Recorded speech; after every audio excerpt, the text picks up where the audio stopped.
বাতরটা বড়ই কঠিন অবস্থা। দেখতে পাচ্ছেন শীতকালে ধান বপন হচ্ছে, কি আর করার, যতই শীত হোক কাজ করতে হবে। কঠিন রাস্তা,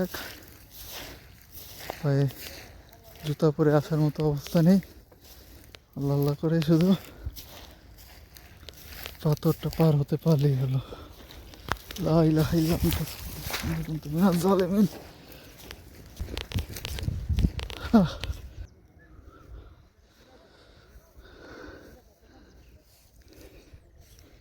যাক, সামনে আগানো যাক।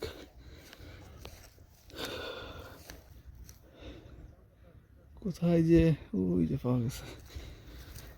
এখানে স্যান্ডেল বা জুতো পরে আসার কোনো অবস্থা নেই, খালি পায়ে আসতে হবে। প্রচুর শীত। বাতারের কাছাকাছি একটি বড় ইঁদুর দেখা যাচ্ছে। একটি চলে গেল। যারা গ্রামকে এনজয় করতে চান তারা চলে আসুন, গ্রাম এনজয় করুন। এই এটাকে সহজ ভাষায় বলে গ্রাম এলাকার চক বা বাতর ক্ষেত। একদম সরাসরি এখানে চলে আসুন, এখান থেকেই আপনারা এনজয় করুন।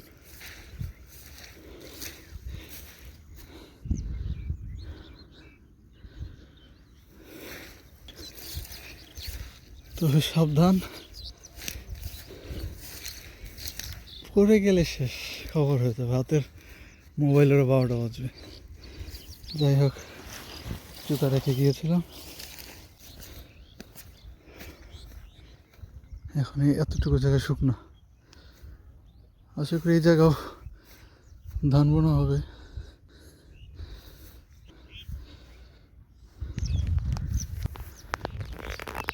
সহজে ব্লগ করি না, আবার কেউ বললেন না যে ব্লগ করছে। ও বাও, অ্যাকচুয়ালি ব্লগ না, এগুলো এমনি এক্সপিরিয়েন্স। যাই হোক, ভালো থাকবেন। ঘন কুয়াশা তেমন নাই, কিন্তু কুয়াশা কম থাকলে যেটা হয় আর কি, ঠান্ডা বেশি পড়ে।